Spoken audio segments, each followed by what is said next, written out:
हम लक्ष्मी चौधरी अहाँ सब गोटे के प्रणाम करे छी। आई हम एकटा अग्नि के फेरा लेबऽ काल के गीत गाबि रहल छी। गीत नीक लागत तऽ गीत के अधिक से अधिक शेयर करब। धन्यवाद।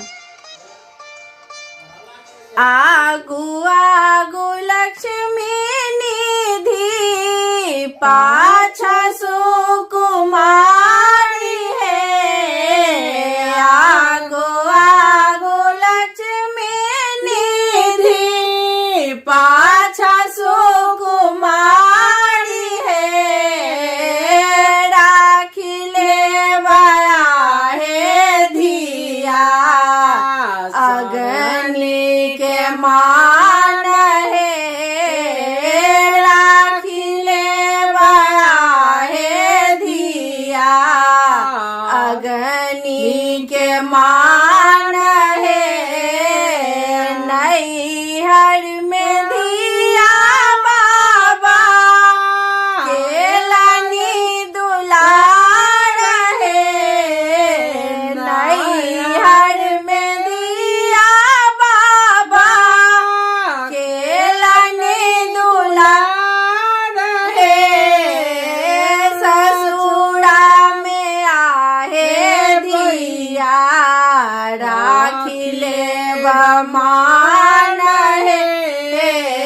ससुरा में राखब धिया बाबा के मान है। आगू आगू लक्ष्मी निधि पाछू सुकुमारी है। आगू आगू लक्ष्मी निधि पाछू सुकुमारी है।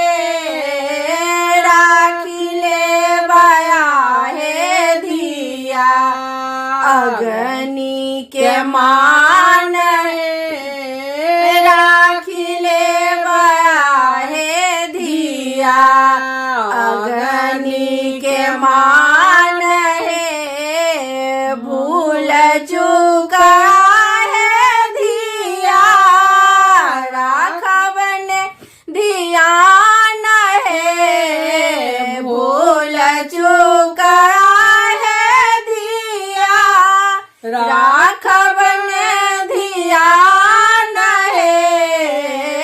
ससुरा में आहे धिया राखी लेब मान है। ससुर जी के आहे धिया राखी लेब मान है। आगू आगू लक्ष्मी निधि पाछा सुकुमार है। आगू आगू लक्ष्मी निधि पाछू सुकुमार है। राखी लेवया है धिया अग्नि के मान है। राखी लेवया है धिया अग्नि के मान है। रघुबर राखी लेवा सिया जी के मान है।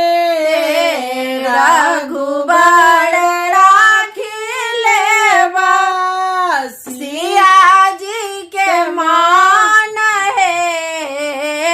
आगू सिया है तीर रघुबर प्राण के आधार है। आगू सिया है तीर रघुबर प्राण के आधार है। आगू आगू लक्ष्मी निधि पाछू सुकुमार है। आगू आगू लक्ष्मी निधि पाछू सुकुमारी है। राखी लेवया है धिया अग्नि के मान हे राखिले बहे धिया अग्नि के मान हे